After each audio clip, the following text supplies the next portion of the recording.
The views, comments, and opinions of the following program do not necessarily reflect those of Morris Media Studios, MorrisMediaLive.com, or its affiliates. Listener discretion is advised.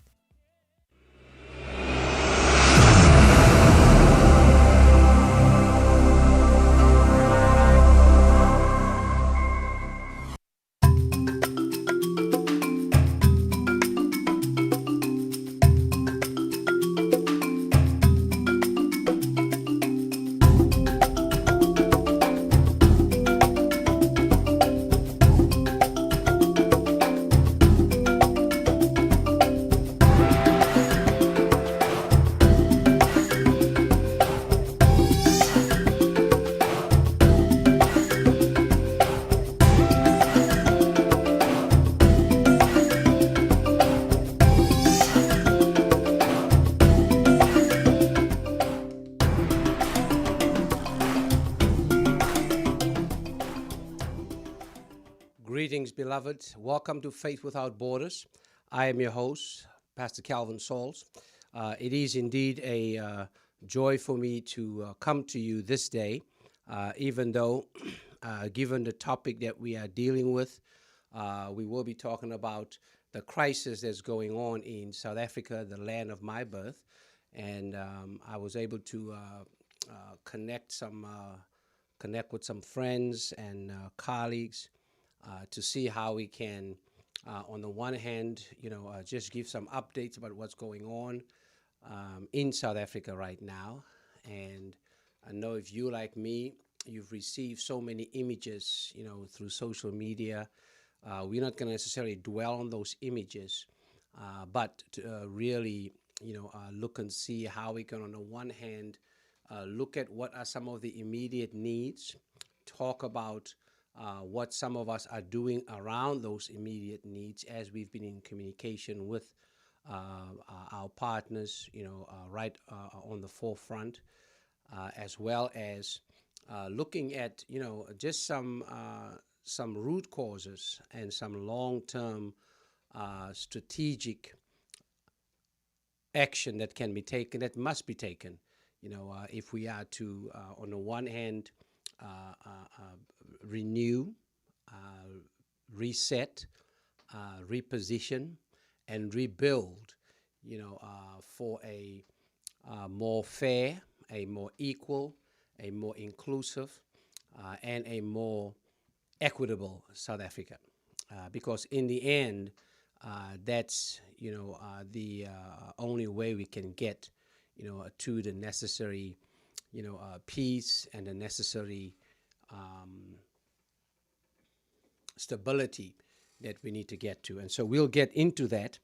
And I'm so glad that we have some folk who will be joining us and looking forward to their perspectives. Today, is also, a Nelson Mandela International Day. And so we will be picking up on that theme, basically in some ways listen to, what Madiba said, and see how that can provide a framework for us, as we make our way, through this time together. It's certainly, as you can know, been a very, very emotionally charged and challenging time, for me, as I've been in touch, with family, in South Africa, yet at the same time, to see how one can, in the face of what seems to be helplessness, not necessarily be caught up, in a sense of hopelessness. And so, so that was really, part of what I had to just navigate during these last couple of days, is to see how one can, figure out how to respond to it. So we'll talk about that, as we look into, what's going on here. But part of, the theme for Nelson Mandela International Day is to really, the theme is so timely because it talks about, what's happening right now in terms of just the epidemics that we've had in South Africa, that now has been exacerbated, if you will, by the pandemic that you are dealing with. And the epidemics that we are talking about is, of course, that of social and economic inequality, as well as the challenges around governance. I put out a post around that, some time ago, just holding it together to see how we can, look at, the free, Zuma campaign was really, in so many ways, just a tipping point, and just that was the match that ignited, just years and years of frustration, around what was going on in South Africa. So we're going to get into those epidemics, and to see how we can make sense of this, as we move forward. I want to start us off with a quote that's used on the Nelson Mandela Foundation site, that says the follows: as long as poverty, injustice, and gross inequality exists in the world, he said, we'll contextualize that too in South Africa, none of us can truly rest. None of us can truly rest. And these are the epidemics that preceded the pandemic, the undercurrents, if you will, around what's been going on, in South Africa. We've gone to sleep on them in some ways. We've ignored them in other ways. We've tried to normalize them in some ways.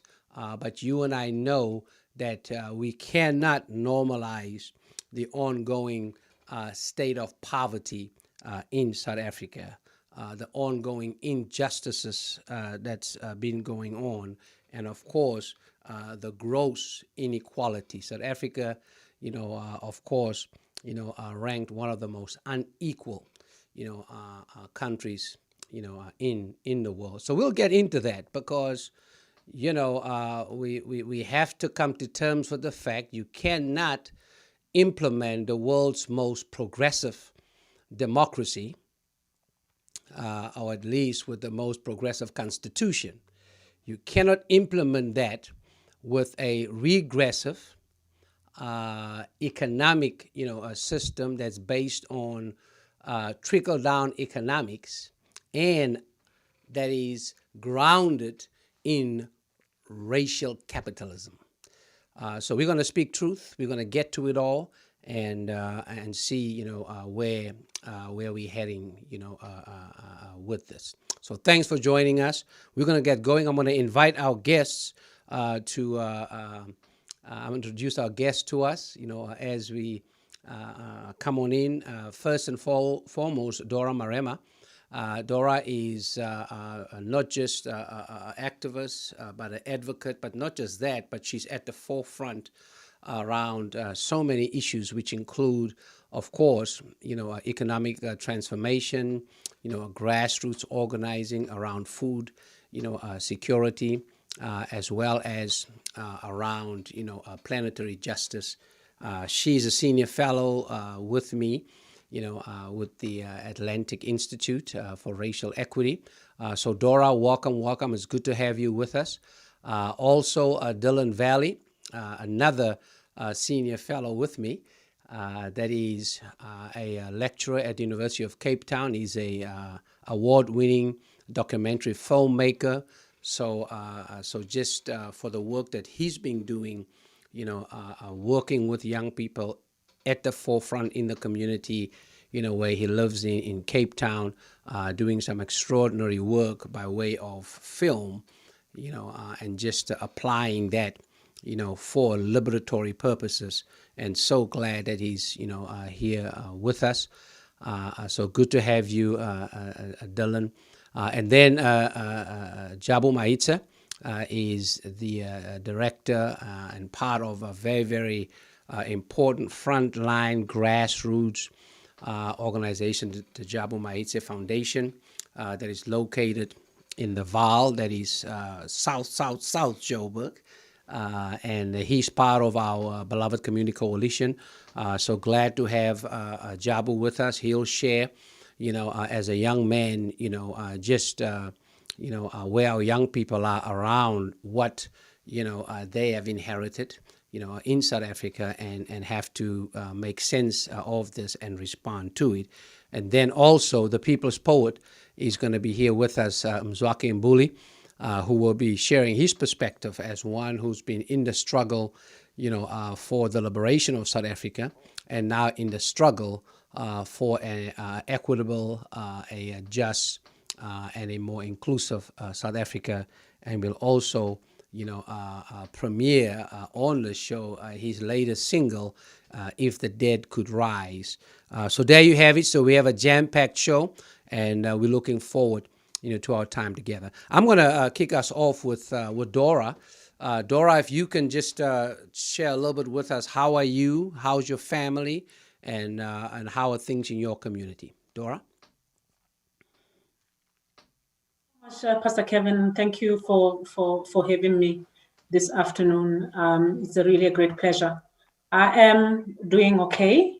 I haven't really been able to process what has been going on around us in Gauteng, in various areas, in various townships around here, purely because of the multiple issues that we have been juggling, that we've been dealing with. One being this third wave of COVID, where the week before this unrest started, one had been going through a lot of grief and loss, and a lot of friends and family who have lost their lives, and the fact that one had to continually show up in the world as a functional member of society, finding solutions and showing up at work and looking after those who are alive, and really being denied an opportunity to be able to grieve.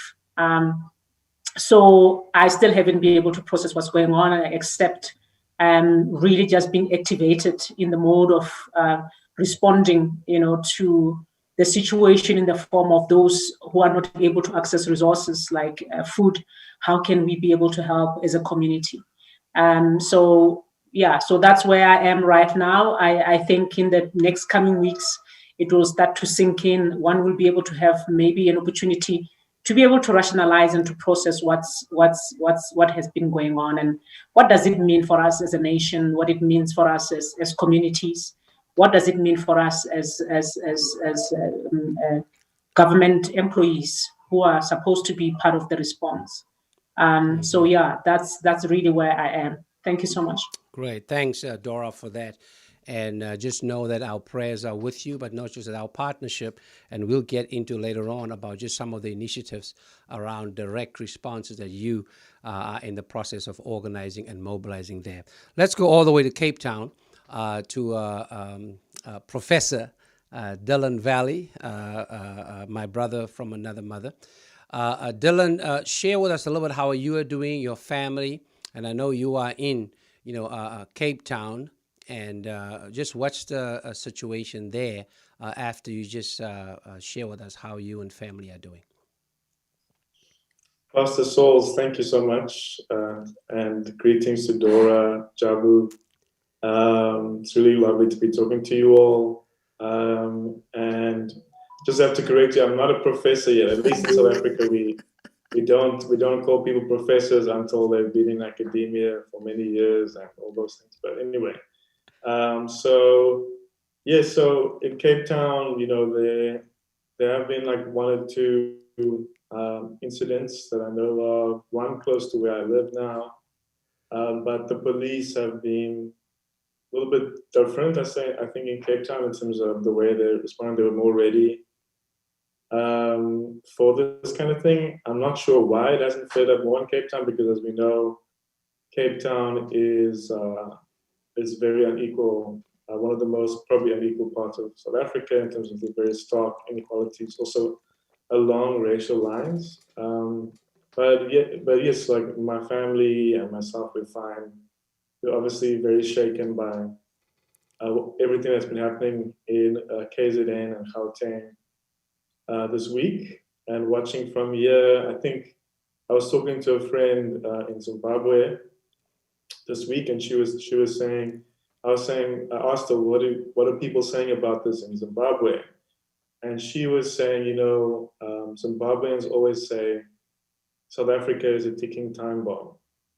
Mm-hmm. And so that for me is, I think that like kind of sums up how kind of the situation in South Africa now. It's that we are, what happened this week would have happened at some point. And I think we'll get into it a bit later, but I think we all knew something like this would happen. I don't think any of us can say we were totally shocked, totally taken by surprise. Yeah. So yeah. Yeah, indeed, Dylan, and that's why. Oh, by the way, we claim that you will be a professor one day. You're a lecturer now, but you're on your way, brother. So we claim that. One day, yes. Yes, Amen. yes, yes. You are right about that, because I mean that's why I talk about the epidemics that has preceded this pandemic, and so we have a response to a pandemic in so many ways that created an excuse, right, for us not to necessarily deal with the epidemics that's been. I mean, these are the undercurrents, and Dylan, you in Cape Town, you right by the ocean, you know about the danger of undercurrents, right? You don't see them on the surface, but they are raging at the bottom, and these undercurrents, you and I know, in South Africa, these undercurrents, they have been undercurrents, that's been fueled by, poverty, fueled by injustice and gross inequality, and those are all systemic challenges that we've got to deal with. Otherwise these undercurrents will continue to be there, and shame on us for then, sending or passing on, these, currents to the next generation.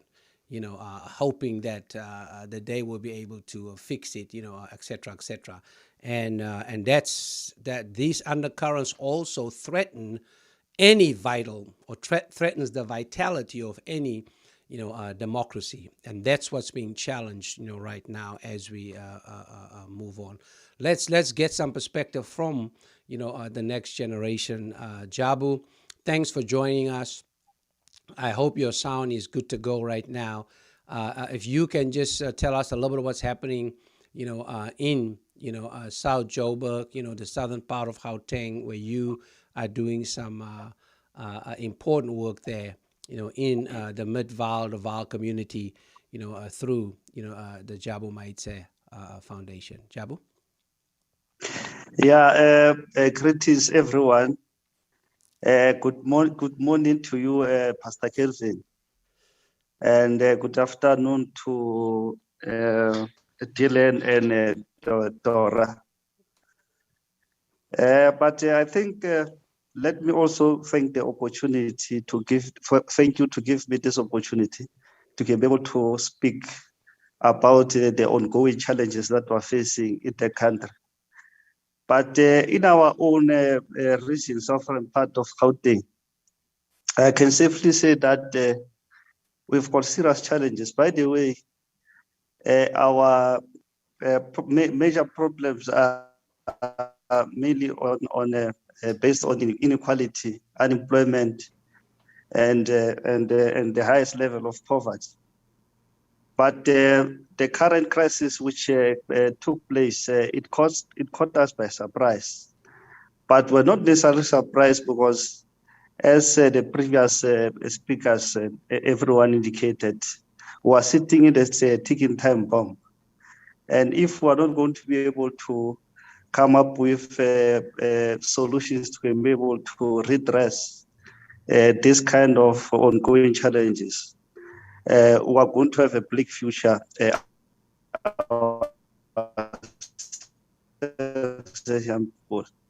That's not people that is not going to have a brighter future. So the future of the whole world, the universe, or the future of this country. But we came up with a strategy of know your neighborhood campaign.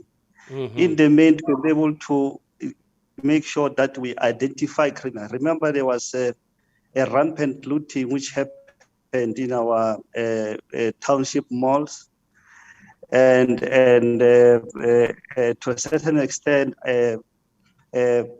people burned most of the properties. We then said that we must regroup ourselves with community members. So we said, let's come up with this Know Your Neighborhood campaign to be able to identify perpetrators of crime.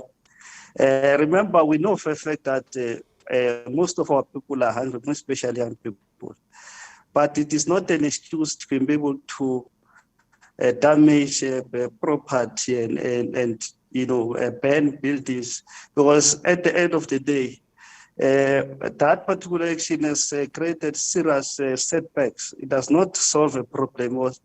The more you burn and you vandalize property, there are many people who are working there. So it therefore simply means that you are sitting on top of the ongoing problem. Many people have lost their jobs. And it is indicated that most of these companies are going to take time to recover. So it therefore simply means that we are going to add more in terms of the highest unemployment statistics that we are having in South Africa. But in a nutshell, I think we must be glad to be able to be alive, because COVID-19 is taking the lives of so many people. Mm-hmm. But by the grace of God, so far my family is still well. I'm still well. But it's so unfortunate that we have lost so many of our friends and colleagues.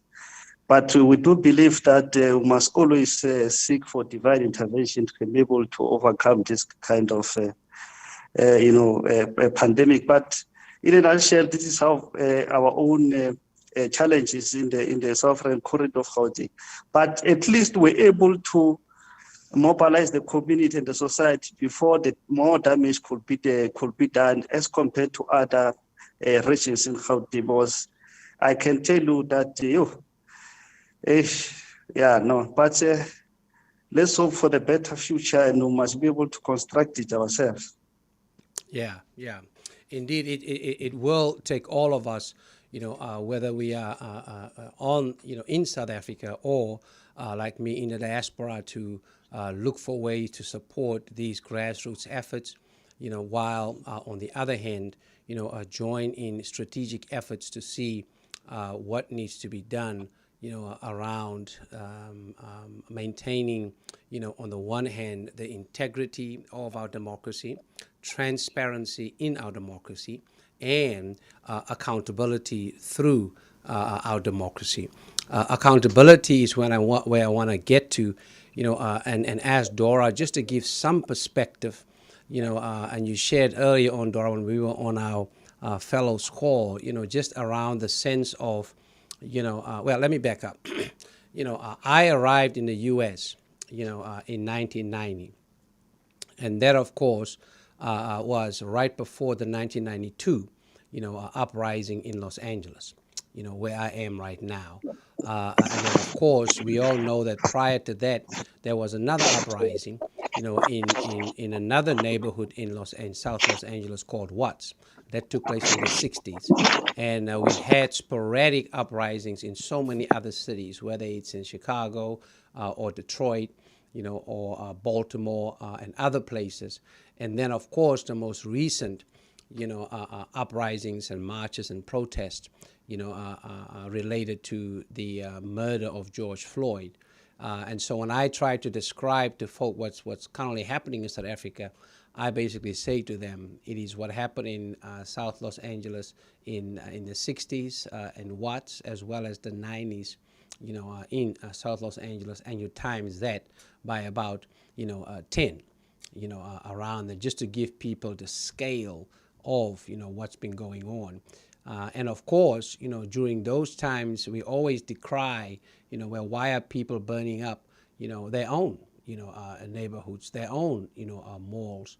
But I think we have to look at that, a little deeper, and get to the point, do folk in the community, really own those malls on the one hand. On the other hand, do people in the community work there, right? As we look at it. And I think the other point also is, of course, a lot of, emphasis is being brought upon, those who are looting. And that's intriguing to me as to how the government is responding, when folk are engaged, of course, in these destructive acts. But the lack of response from the government when the state treasurer, is being looted, one, and then two, even the COVID relief fund that ordinary people, from pensioners, to middle class, upper class, everybody contributed to that. That, fund has been looted, by, government workers, et cetera, in terms of how it has been, expended. Just give us some perspective, if you will, Dora and Dylan, just around that itself, in terms of just, the sense of not owning, what's in our communities, which kind of, makes us feel like, imposters in our community because we don't even work, at these, malls. And Dylan, I heard from our folk, even in Woodlands and some of those places about, what was going on, there around their mall, that even though they have a 10% stake in the mall that's there, yet, folk from that immediate community don't even work there, you see, in terms of it. So just, Dora, your sense about just these inconsistencies that's been going on, and how do we kind of come to terms with that? I think South Africa has got such a very complex, set of issues. So you've got the triple, challenges, which is unemployment, poverty, and inequality. So, and I think as Jabu or Dylan's mentioned, that we are not surprised that with what we have seen, because we have been seeing this growing divide between the rich and the poor and a growing middle class. And then we've seen the form of development which is represented by these malls and these big retailers that are gradually moving into the rural areas, the peri-urban areas, and the urban areas. And I think it is really important to question what kind of development are we envisioning for these communities that we live in. Does, for example, a mall represent a kind of development that is inclusive, that fosters socio-economic equity? Is this the kind of development that the people want? And I think what we have missed is to be able to really go on a journey to listen, not to go and force our own ideas and understanding of what development means for us. And us, I mean, those who've got the access to capital and are able to bring in development, that we need to actually create platforms where communities are able to raise their voice, to define for themselves what they mean by development, and really take time to listen, and then really hold space and let the people dream, have these kind of ideation workshops where people can be able to share their own ideas, how they see things unfolding, what kind of development are they envisioning? Because really, to assume that people don't have dreams just because they are poor is also not. I think also the word poverty is also used sometimes in a way that is because I don't believe that people are poor of ideas and are poor of resources. They may not have the cash or the money, but they may have skills and capabilities that they are able to bring into the community. And I think it calls for many of us, both in government, in private sector, and in civil society, who have been working for many decades. Before I went into government, I've been working for over 20 years in civil society. And it calls for me, this situation, to really look back and to go and reevaluate my work and say, truly, what I've been doing in the past 20 years with the organizations that I've been part of and communities that I've been part of, have I, in a way, fostered socioeconomic equity and equality in all of these initiatives, right? Or have we been feeding the status quo and what the donors are looking for, and which is business as usual? And what does development mean? Because you are right, the same kind of shops that you find in Santana, the same kind of shops that you find in a mall in Soweto or in Sebokeng, for example, right? And it's not only about people having access to jobs; it's people being able to have access to resources and actually having ownership of the infrastructure, ownership of the financial resources, of the capital that is generated within the community. The money that gets generated in a community, is it circulating within the community, or that money is being taken out somewhere and invested somewhere else, right? And I think this is the challenge. We are seeing all of these things that are mushrooming within communities. But to be honest with you, I had someone speak in Soweto saying, we are the ones who are now defending these malls. But to be honest with you, we are not the ones that are benefiting from them. The cleaning companies that are here, they don't come from the township. The owners of the show, they don't come. The security that is being hired to look after, the mall during the day and whatever at night under normal circumstances is not owned by any one of us in the community. However, we do have those businesses. We've got cleaning companies, we've got security companies, we've got all sorts of these other things. But unfortunately, we are not being considered. What is the problem? Is the problem access? Is the problem a problem of what? Access to capital? Is the problem of what? Are we not sure of our people? What are we doing about it? If we don't trust our people, or if we believe that they are not skilled enough, they are not capacitated enough, what are we doing about it so that we could start already bridging the gap? We've got a lot of professionals. This year, there was a lot of doctors that were not employed, and when I was growing up, that was something that was taboo. We knew that if you started teaching, nursing, being a lawyer, being a doctor, automatically you are employed. There was no question about it. But now we're having this challenge. And what are we doing about it? As a society, not only as the private sector, not as civil society, not as government, all of us, we've got a role to play. When you talk about resources being stolen from the government purse, we know that there is a corrupt person and a corruptor. Who's the corruptor? Are we going to be able to hold all of these people accountable? And I think what is being emerging out of this tragic situation is the power of community. It's community voicing out their concerns. It's also community saying, we take responsibility. We will go out and be able to clean up. But whose business? Some of the businesses, yes, are owned by people in the community, small business people. But a majority, probably maybe 80%, it's not owned by the people within the community.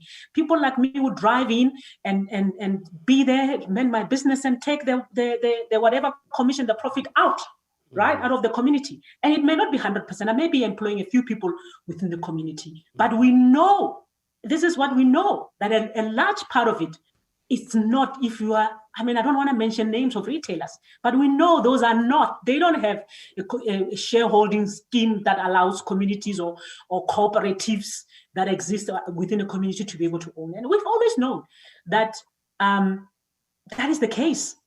That is the case. Small spaza shops are being taken over by retailers. They are encroaching. Many of them are now, even downgrading to form spaza shops that are now taking over within the communities. I'm not saying that is completely a wrong thing, but where is this the township economy that we're talking about? Is this it, or is there something else that we're missing here? So for me, it's that, and I've been saying that to rebuild with that kind of foundation, I don't think it works. I don't think we can go back, because that the past or the normal is not good. It's not, the foundation is not solid. We know. And I think it provides us with an opportunity to question ourselves, to be able to create platforms to understand those who live. I always give an example. I come from Limpopo, but I'm not a rural person.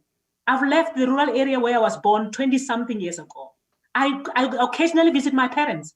That doesn't automatically make me a rural person. And I cannot stand here and say I speak on their behalf. I'm born there. My parents are there.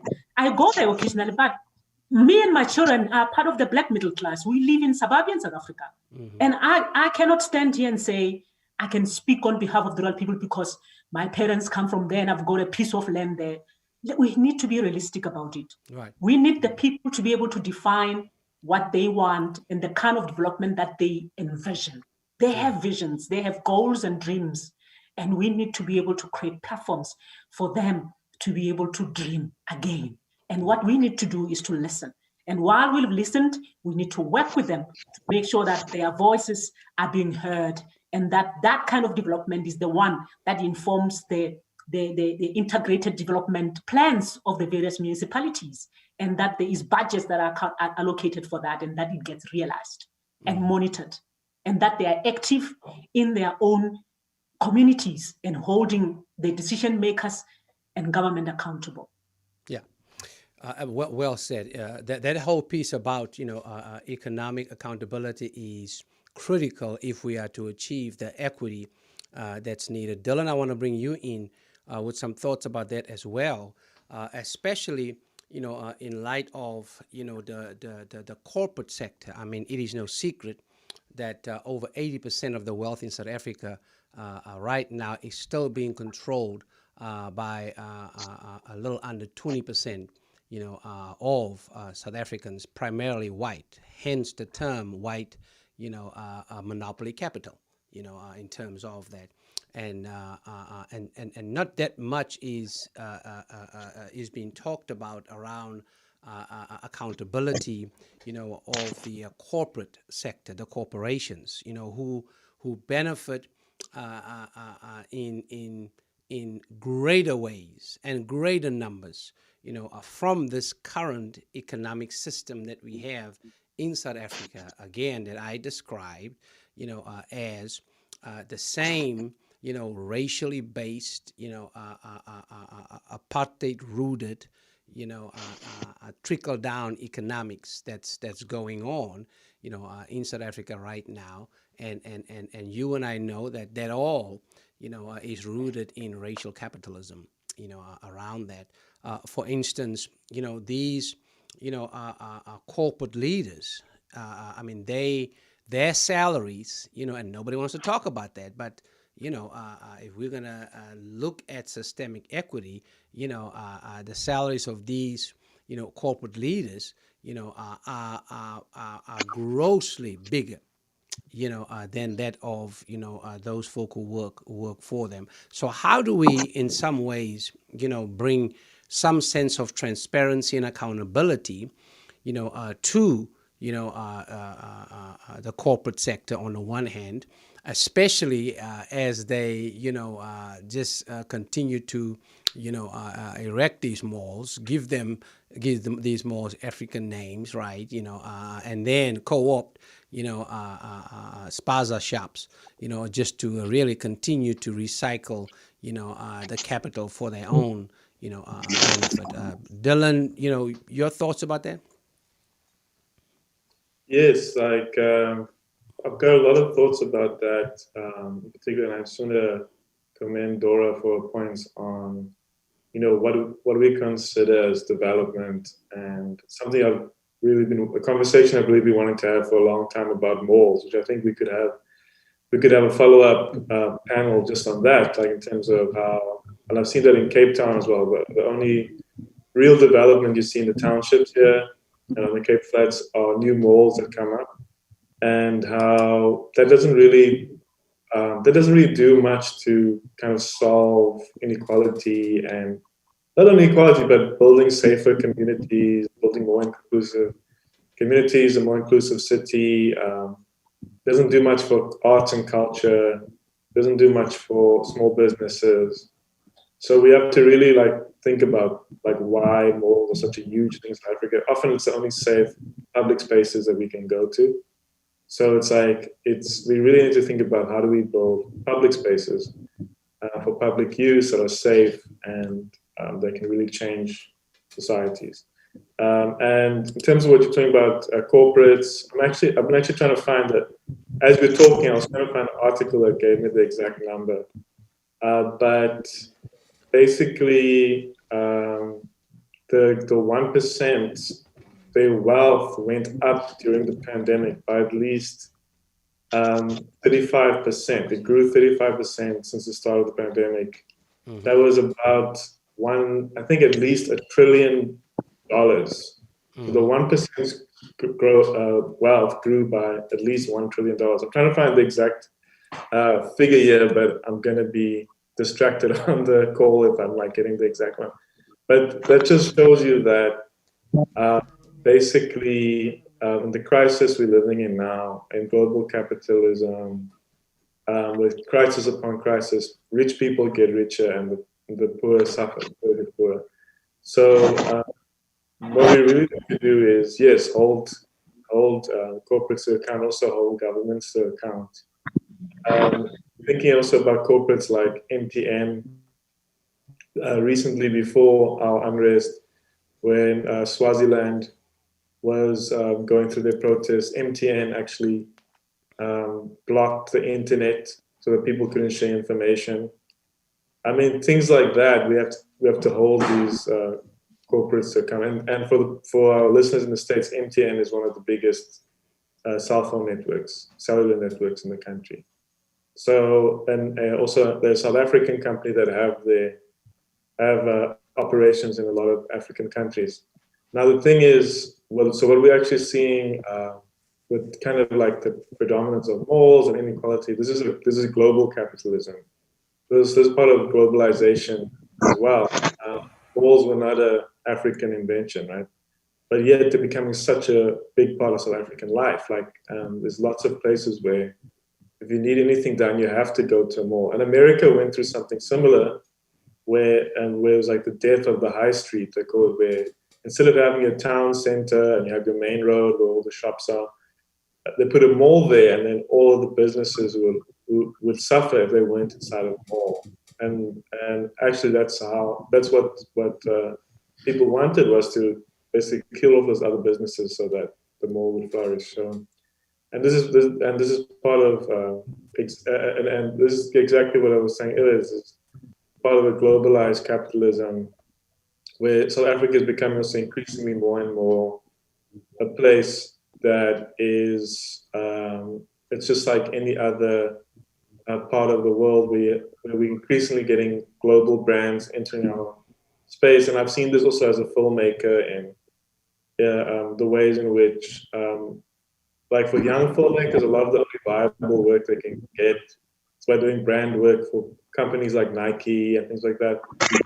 They produce good work, and I'm not dissing them for doing that, but it really kind of changes the whole landscape of film as well and media. So you end up working for the goals of the company and not really owning what you do, right? So that's quite a big conversation as well to be had. But I think it's exactly what you say. When I saw people looting malls and I saw images of like a mother with a child and filling a trolley with stuff that she needs, I didn't feel sad that the owners of the mall were losing a bit personally, and it's just a personal thing. I don't want people to be looting, and the critical steps.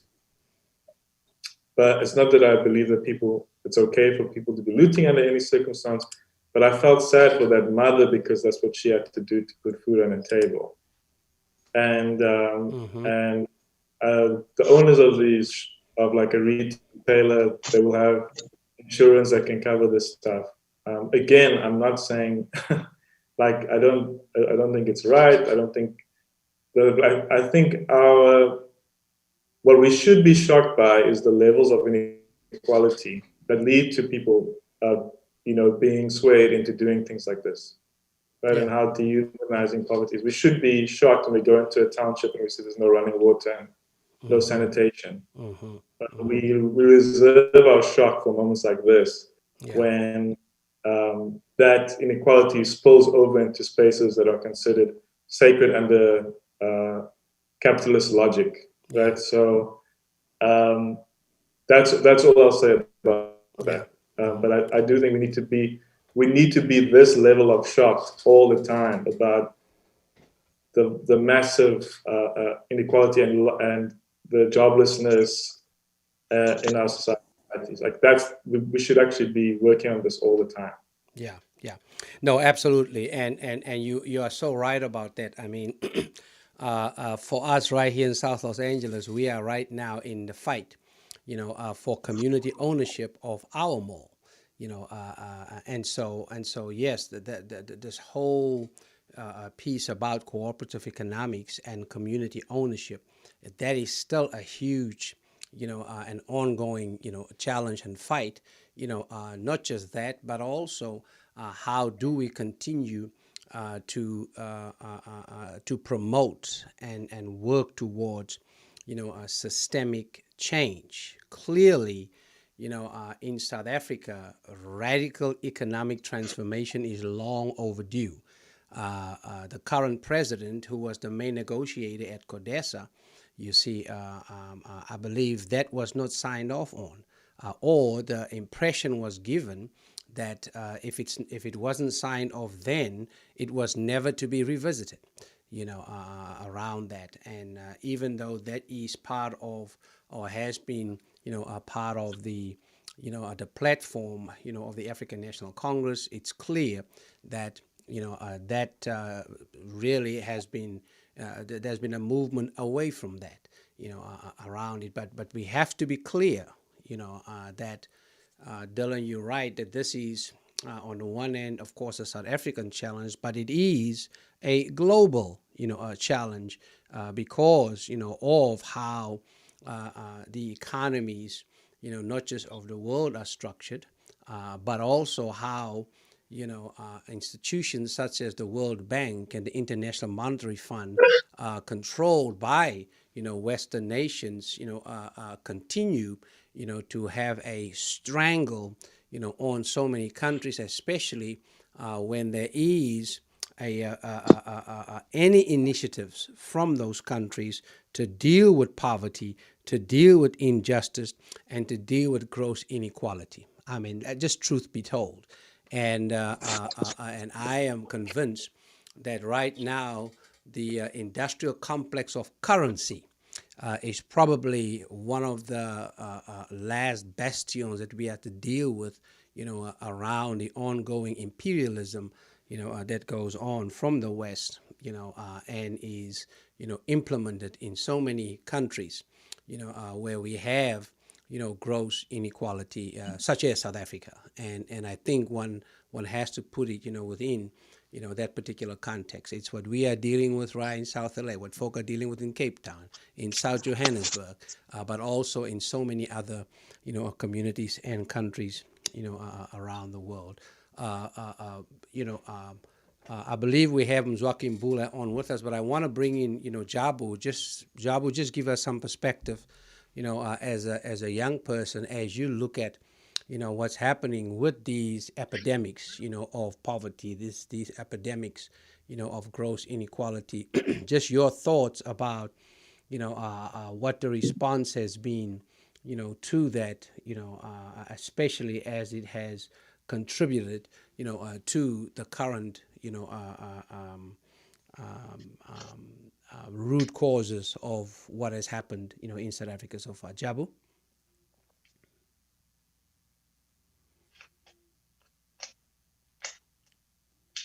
Okay, looks like we're having some challenges with Jabu, so we'll try and get him back.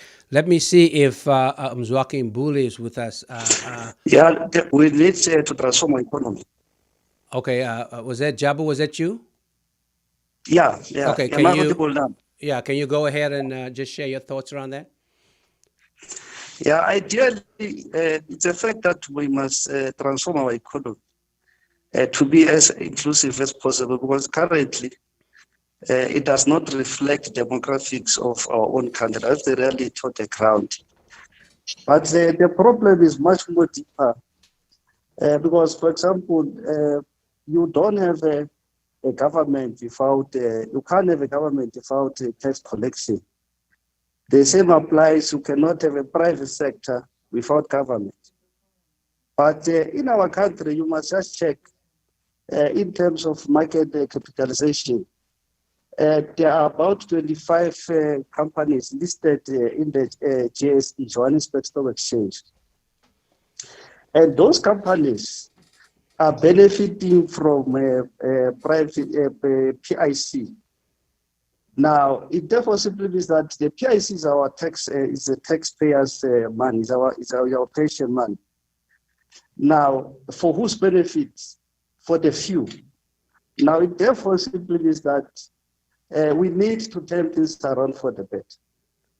In a sense, it's about the control of the means of production. And this control permits and influence our socio-economic relations. That is why we find ourselves in this kind of conditions. But for us to build a more inclusive, in our own diversity, inclusive economy, in our own diversified society, we must be able to turn things around for the better. And the fact remains, radical socio-economic transformation is the way to go. And for us to be able to implement it, we need selfless leaders in all sectors of society that will be willing and determined to be able to implement such. Yes, the fact remains we've got some sort of corruption which is rampant in our own country. And on its own, corruption is anti-transformation because people are benefiting unduly and disadvantaging the whole society, our own communities in terms of equitable beneficiation. And the fact remains, the so-called township economy does not reflect also, for example, in our townships, the so-called malls are not owned and controlled by the communities, but are still owned by those who are owning the means of production. As you have already made a practical illustration to say, you can find a store in Sandton and the very same store in my township, Everton Township. Now, it therefore simply means that the blacks in majority are still restricted in terms of having an equitable share in as far as our economy and control is concerned. So we need, more especially, for example, young people in our own township are so, demoralized in a sense that it does not mean that they don't have creative ideas and are not innovative. But because of the lack of access to finance, they are unable to transform themselves or be able to contribute effectively towards socio-economic development because they don't have access to funding. So lack of access to funding is also one of the critical, aspects that we must be able to make it a point that when we speak about, transformation and economic beneficiation, funding must be able to be made available for development, more especially to young people, to be able to, add value towards the value chain and develop economic development of the country. Yeah, absolutely. And Dylan, we'll have some more conversations about that. I'm working on seeing how this can be a series, of not just talking about, all of these aspects in South Africa, but also try and see if we can bring a transnational, a lens to it as well, so that people can understand that this is not just happening locally, nor regionally, nor nationally, but actually globally, around that. And so we're looking forward to seeing how we can certainly, do that.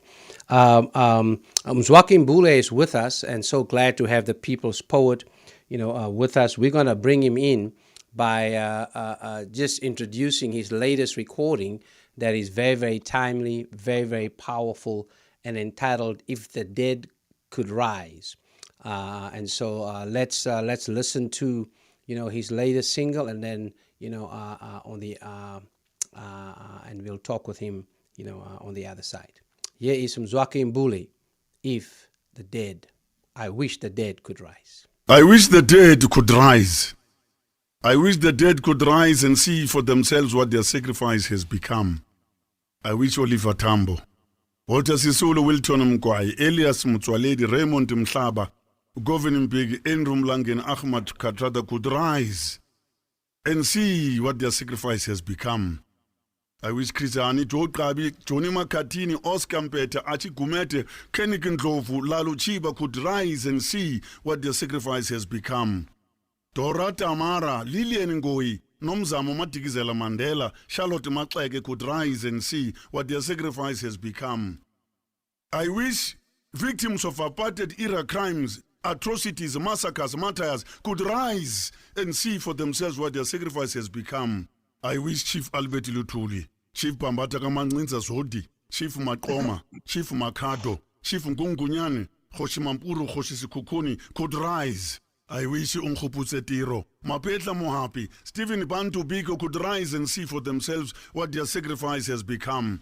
Bishop Trevor Huddleston, Dr. Beason Odi, Reverend Mkebisi Kundu, Ruth first blown to death by a letter bomb, Griffiths Mklenge stabbed to death 52 times by Flak Plus operatives, Victoria Mklenge executed, Dr. Fabian and Florence Ribeiro assassinated. I wish the dead could rise and see for themselves what their sacrifice has become.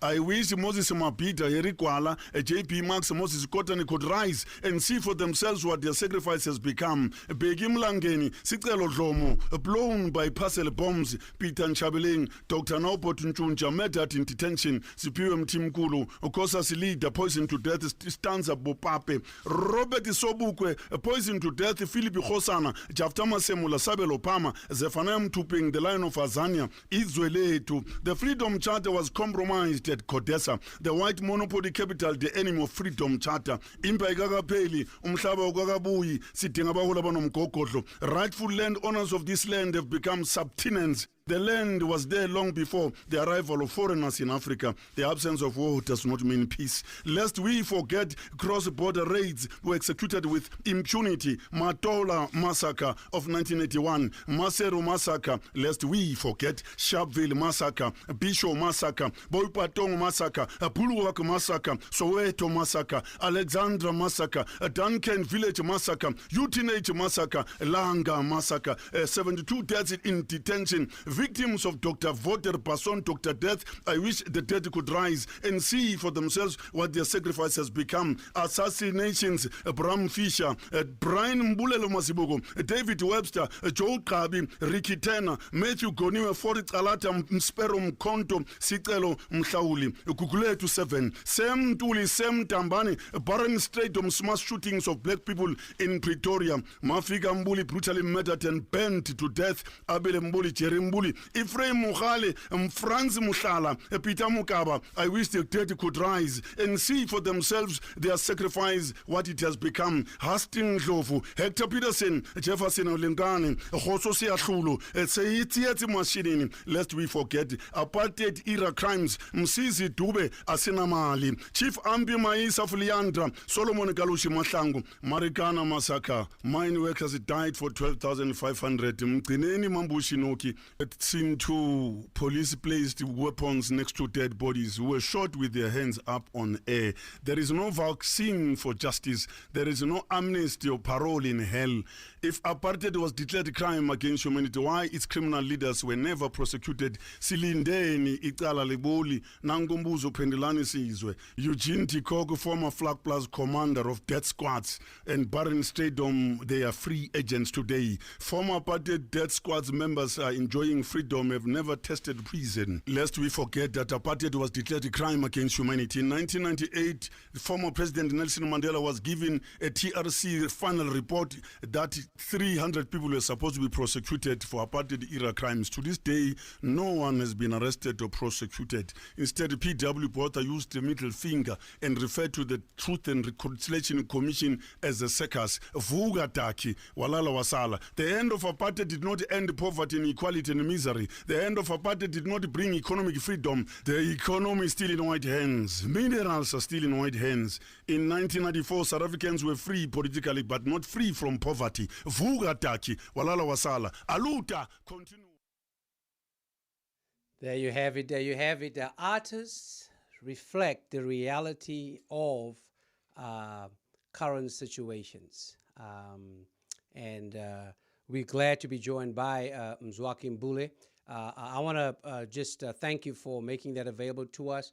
That single is available, of course. I believe on iTunes. And so check it out, download it, and support, our artists in South Africa. Mzwaki, first and foremost, how are you? How's your family?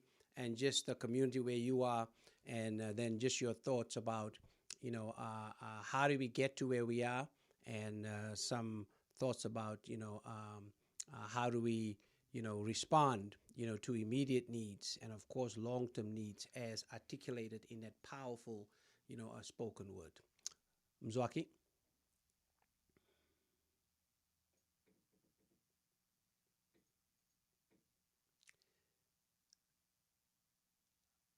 Okay, let's see if we can. Can you hear me? There we are. We can hear you now. Yeah, Comrade Mzwaki. Hey, how you doing, my brother?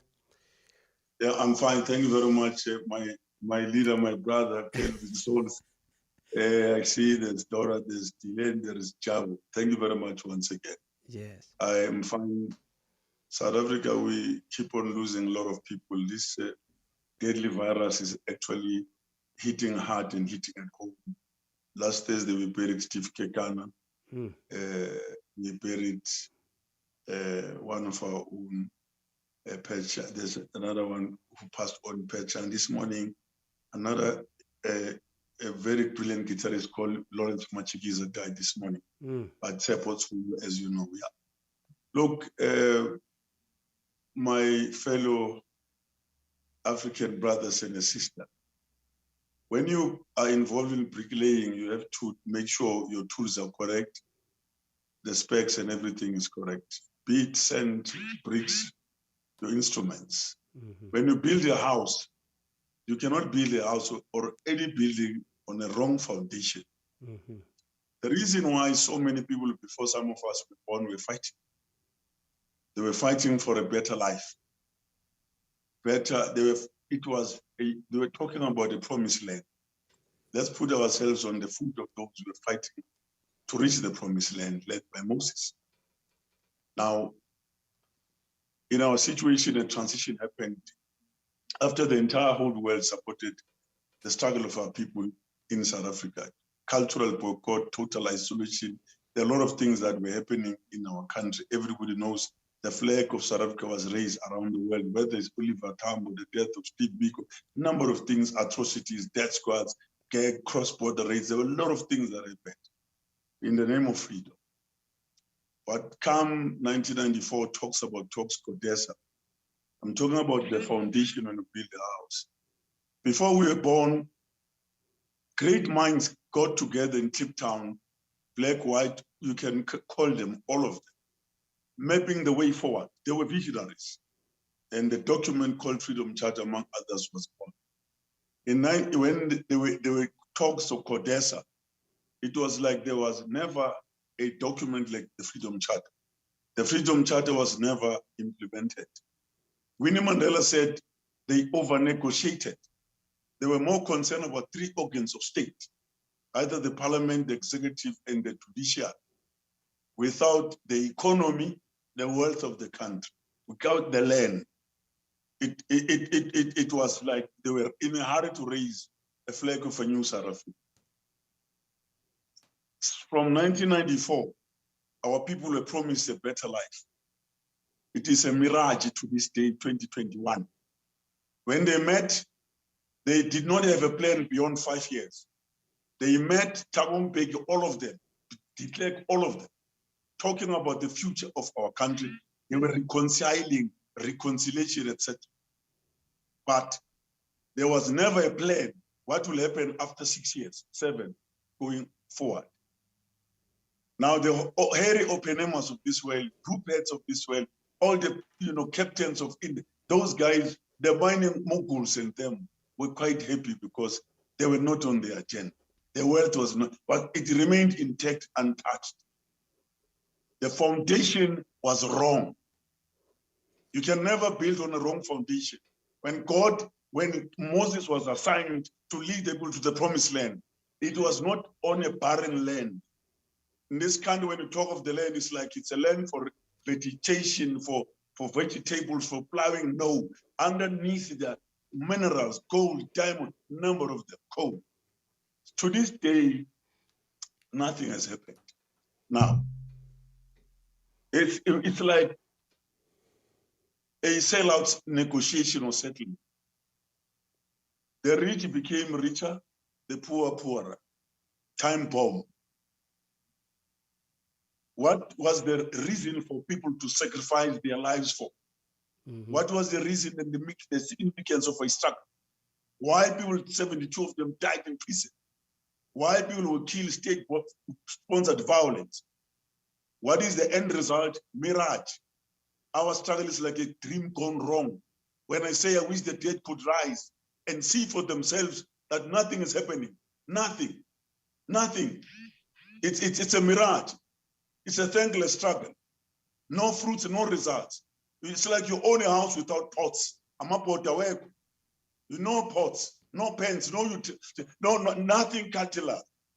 So we are sojourners in our own land. So what was the reason therefore? There was no transition, no promised land. So what is the reason? So tell me the reason. When people are trying to reconcile, come forward, no prosecution, will be exempted from prison prosecution, then people came forward, those who wanted to. 1998, today is Mandela's Day. 1998, former President Nelson Mandela was given a final report of the TRC with recommendations that 300 people are supposed to be prosecuted for apartheid era crimes. It's 2021, no one. In 2016, I was called in at the Department of Justice in Pretoria. The unit calls itself TRC unit. I was told we had 200 of us, including Mrs. Biko, listen to this thing, raising empty promises that we're going to qualify for 3 things because we are regarded as victims of apartheid era crimes. There won't be any more me and you and others in the list of 200 Mrs. Biko. What about medical aid? Or no longer what about kids if you want them to educate them until university? No money will be paid. Everything will be catered for, taken care of. 3, because my house was attacked with hand grenades, so it was destroyed. They will build me a house. I said, now I have a house. So I had to say, then I'll take the money, whatever money that will be given. But look at this. I've never been exposed to such forms. A form, you will always say, what is your name, your ID, the age, etc. Those forms had a category. Is the victim deceased? Is the victim alive? I filled in alive because I'm alive. Mrs. Biko had to obviously fill in deceased because on behalf of Steve Biko. 2021, nothing has happened, Reverend Sauls. Nothing has happened. Now, you will end up, for many years, people's patience is not endless. People are hungry. For many years, our struggle has become a scenario where you tick a box after every 5 years. People cannot eat votes. You cannot criminalize poverty.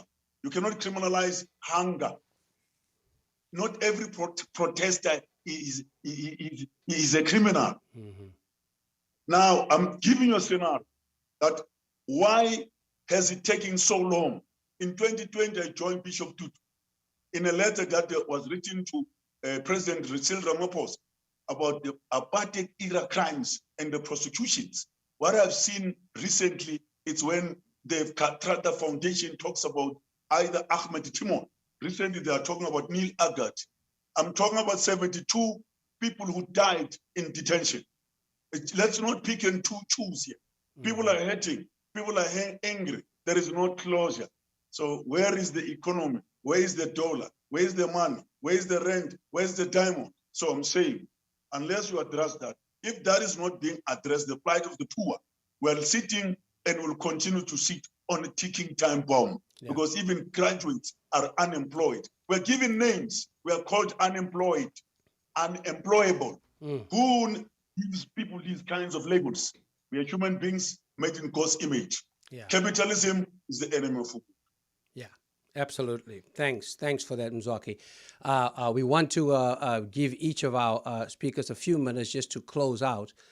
Just some thoughts. As I mentioned, this will become a series because there's so much to unpack and so much to check in on. We want to use our last 5 minutes just to talk about what took place over this day, in two of our townships, as part of commemorating, Nelson Mandela National Day. But let me ask, Dora, just some final thoughts, as well as Dylan and Jabu, just some final thoughts, and then we want to just express appreciation for what we were able to do, around feeding, or providing meals, as well as, non-perishable goods, to our communities. Dora? Thank you so much. And I just want to appreciate what my brother Mzwakhe has just shared. I think, we always have to remind ourselves of that. Sometimes we get too busy for us to actually be able to, like Dylan said, to be surprised by why are we still here? Why do we find ourselves here? Let's not look at the symptoms of the problem. Let's look at the systematic problem. Where did it all start? And I think that's where our solutions will come. And I think in this past week and today, we've seen South Africans really standing up, taking hands, assisting with the cleanups and making available some food to the families mostly who are not able to access. And I think it's not just because of the unrest. It's been because of the economic impact of this virus, which started, last year, but also not even that. It's purely because of the challenges that I mentioned, the triple challenge of South Africa: high levels of poverty, high levels of inequality, high levels of unemployment. And as a result, with this pandemic, there was no way that we wouldn't have had casualties. So there has been a mobilization by communities. And I think I would like to say that it will be great because we have seen some of the corporates, saying they are doing this, they are doing that. And I think what we need to emphasize in all of this is that these are all just temporary measures. We shouldn't really move our eyes and our attention away from the bigger problem, which is the bigger systematic problem of inequality, of racial injustice, of the hate that is still very much plaguing us as a society. We've never healed. I think we were quick, there was a quick process to get us all to move along and covered the wounds, and the wound is rotting underneath, unfortunately, because we covered it with a plaster. We never addressed the fundamentals and systematic problems of economic transformation. Yeah. And I think it's important because right now these terms are being co-opted, but we are feeding our people, we're working together. We are hoping that this will provide us with an opportunity to stop and to reflect and say, really, where did it all go wrong? Yeah. And actually go down to the root and fix it. Yes. Thank you. Absolutely. Thank you, Dora. Dylan, some final thoughts? Yes, my final thoughts are really thinking about, when we think about Mandela Day, I would encourage everybody listening, especially the South Africans who are listening, that we should think about what Madiba told us. There's a quote that everybody is quite familiar with now in South Africa, which is, if the ANC does to you what the apartheid government did to you, then you must do what you did to the apartheid government. And I think that often when we remember Madiba, we think about him as the father of the nation, and we think about him as this kind of grandfather who was all about bringing people together, but he was also a revolutionary, and he had served the country, and he did his role, and we have to pick that up from where he left off. And his generation did what they could. Some of them are now betraying us. You could even say, based on what the People's Poet Mzwakhe was saying, that we were betrayed already back then in the 90s. And I think that we have to think about, ways outside of electoral politics, because unfortunately, we don't have good alternatives to the ANC in South Africa. So we have to think about, how do we build a new alternative? And it's going to start at the community level. And that's where you're seeing the real response to the past week that's been happening, is people in community leaders in different communities organizing people to defend their shops and that kind of thing. We've also seen some bad kind of community organizing, racial profiling, where people are shooting Black people, Indian communities shooting at Black people, which is the wrong kind of community response. But the positive community responses we're going to have is also it's from the grassroots up. And we have to start building an alternative, which we don't have in electoral politics now. And so that's where we're going to see our democracy working in the future. Absolutely, and it has to be, around country, above party. That's very, very important. Of course, in the U.S., we're dealing with similar challenges right now around that.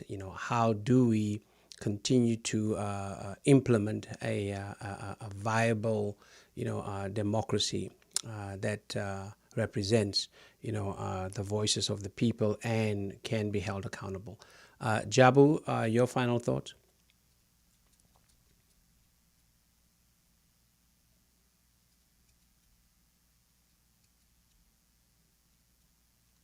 Jabu, are you still with us?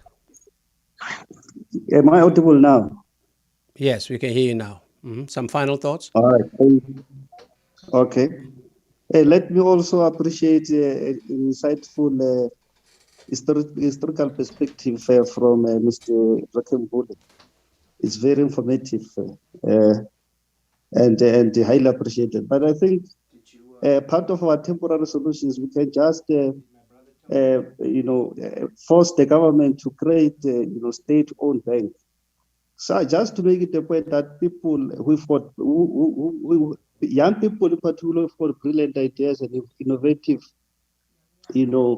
ideas to be able to transform their life and develop towards the development of the country.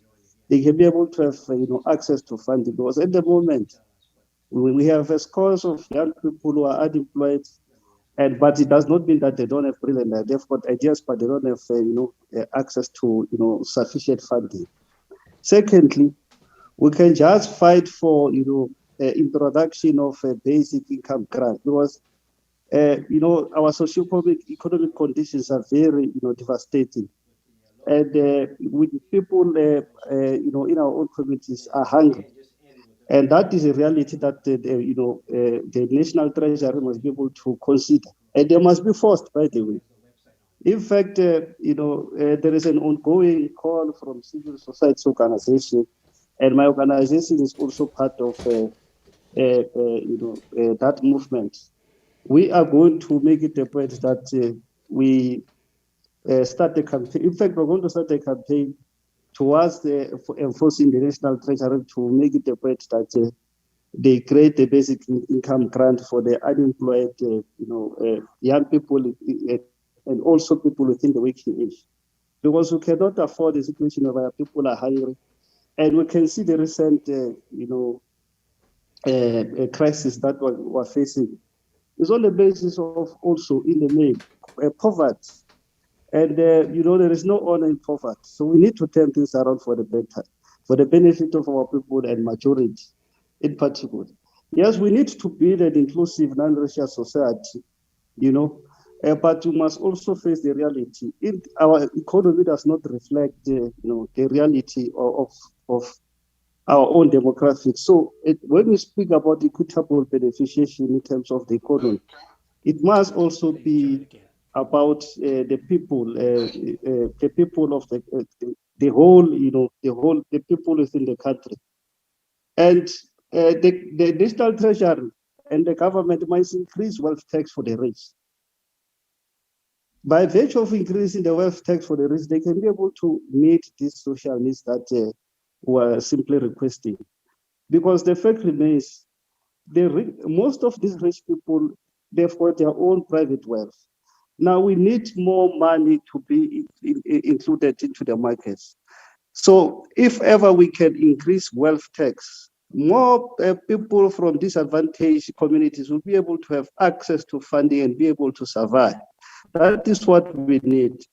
And that is when we'll be able to say we're building a prosperous society, which is, progressive and non-racist.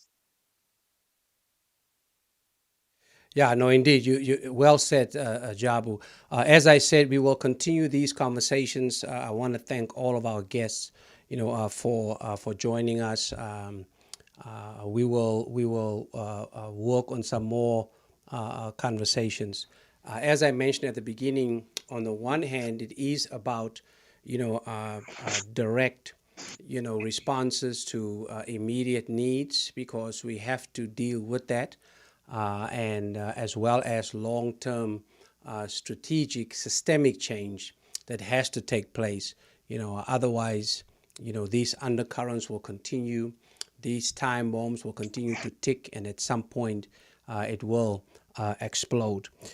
So I want to thank Mzwaki. I know we're going to have you back again, my brother, just to always make sure that we hear from artists. Dylan, I'm looking forward to see, as a filmmaker, what you're going to do with all of this, because of your creativity, around that. And Dora, I know, we'll connect, with what you are doing in terms of that immediate response.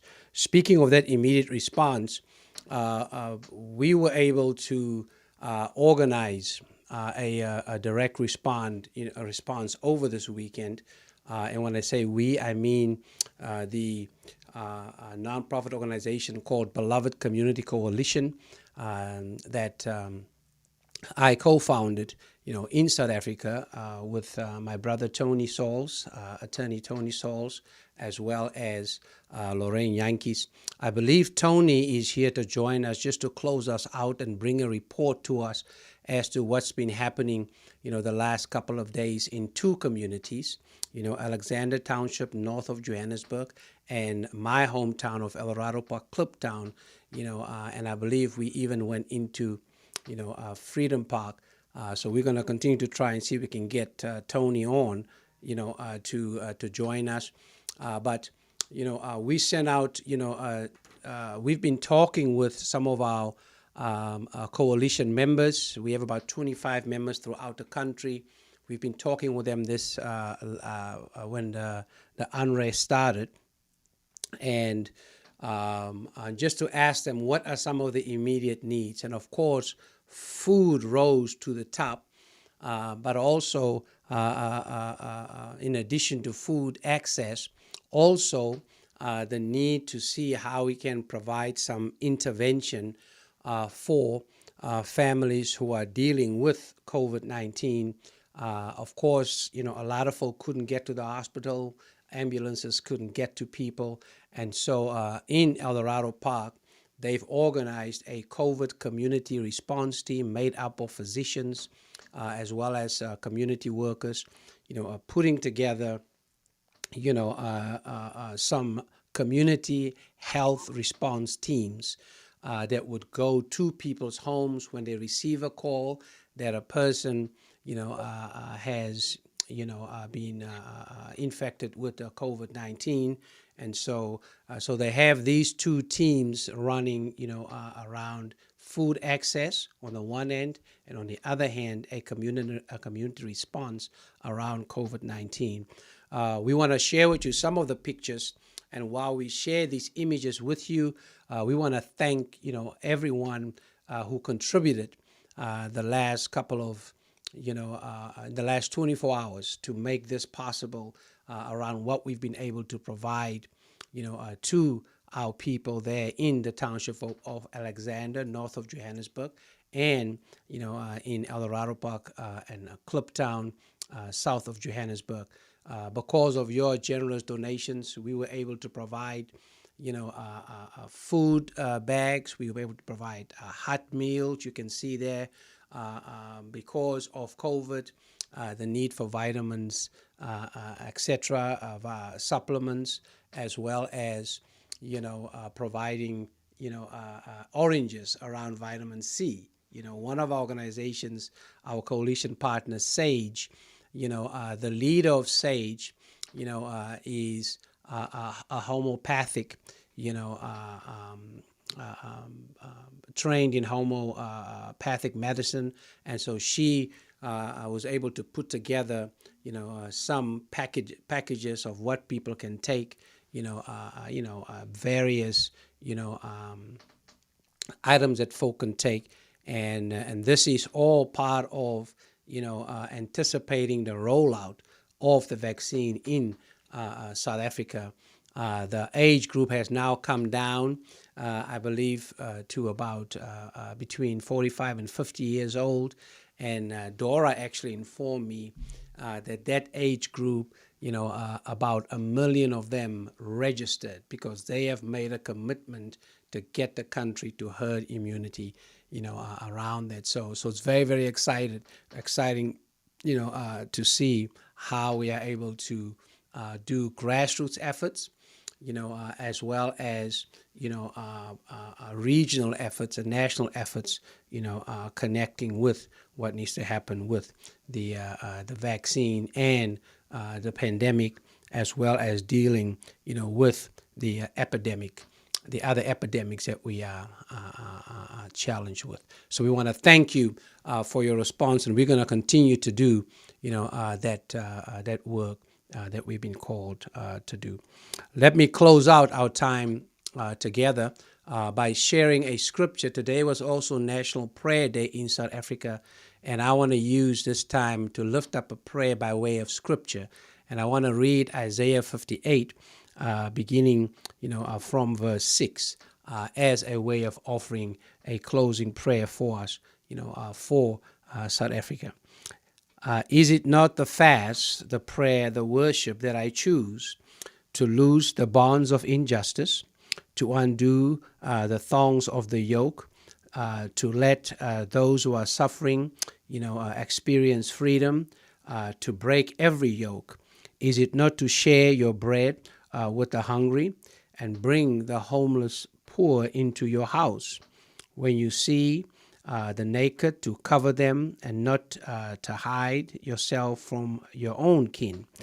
Then your light shall break forth like the dawn, and your healing shall spring up quickly. Your vindicator shall go before you. The glory of the Lord shall be your rear guard. We pray with our eyes open. We pray with our heads lifted up as we continue to march on, facing the rising sun. We march on towards, a more fairer, equitable, as well as an inclusive South Africa. Thanks for joining us. We'll see you next time as we continue, to do the work of what needs to happen, in South Africa. Thanks so much. Peace out.